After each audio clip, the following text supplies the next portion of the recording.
So you want to remaster the Manticore stat block for Dungeons & Dragons 5e. The Manticore is a really well designed monster in my opinion. There's so little that needs to be done to this monster. You look at the armor class for a challenge rating 3 monster, which the Manticore is, and its armor class should be roughly about 13. 14 is close enough, so that doesn't need to be changed. Something like the hit points, well, 8d10 plus 24. You get an average of 68, and its maxima would be 104. And actually, that's again, the maxima is right smack in the range that it should be sitting at. So it doesn't need to be changed. Its walking speed and flying speed, I wouldn't adjust those. Any of its ability scores and modifiers, they're all fine.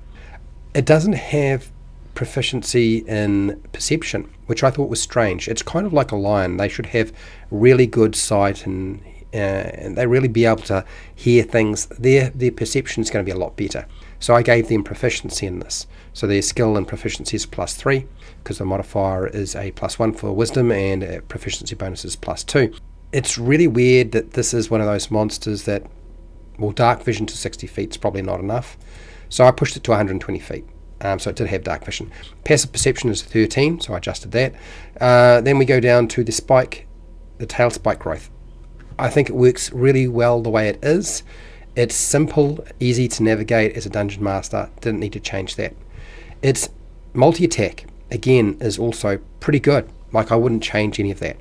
The bite attack, the attack bonus for both the claw, the bite, and the spikes, tail spikes, they're all fine. +5 is what you should have at challenge rating 3. You're facing characters who have a +5 at level 3. That's probably spot on. And then we're looking at our damage output. Now, the bite of 7 on average, or 1d8 +3, no issues.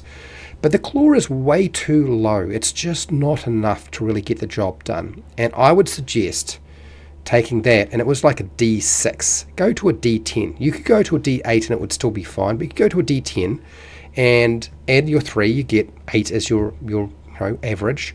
And so there's 2 claws, and those bite actually sit much further in the realm of the target per round in terms of damage output. And also, surprisingly, if you look at AD&D, claws did more damage than the bite.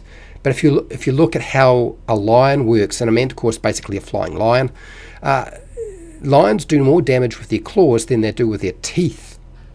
So this means that doing more damage with your claws here makes more sense.